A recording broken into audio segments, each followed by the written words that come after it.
Mai 1945. Berlin, année zéro. Comme toutes les grandes villes d'Allemagne, la capitale du Reich a été bombardée sans relâche. Sur ce monceau de gravats, cet amoncellement de ruines, la vie reprend peu à peu. Des milliers de femmes, de vieillards, errent à la recherche de rues disparues, de maisons réduites en poussière. Les orphelins vagabondent.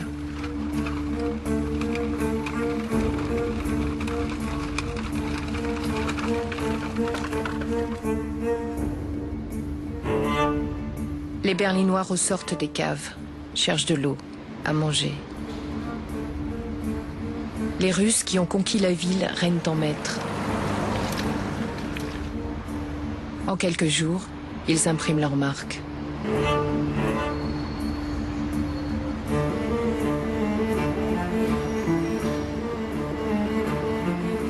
L'armée rouge fait durement payer aux Berlinois le prix des atrocités commises par la Wehrmacht en Union soviétique.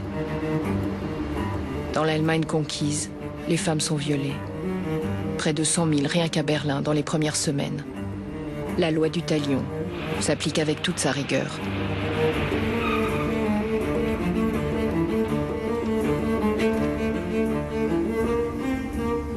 En juillet, à Potsdam, les vainqueurs de la guerre règlent le sort des vaincus, discutent de l'avenir de l'Allemagne, du statut de Berlin.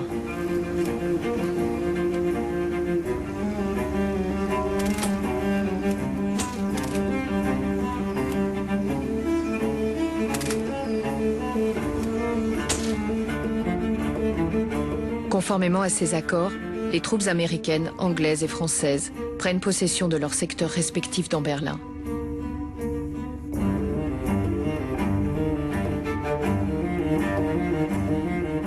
La ville, partagée en 4 zones, est gérée par une administration commune des puissances victorieuses.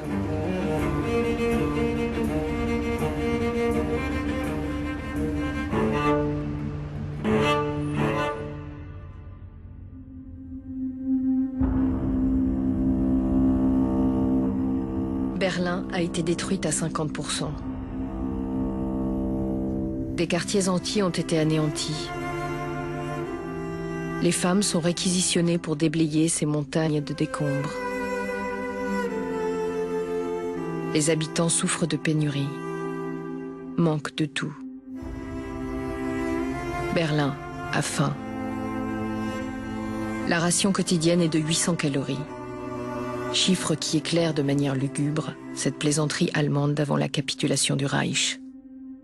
Mieux vaut profiter de la guerre. La paix sera terrible.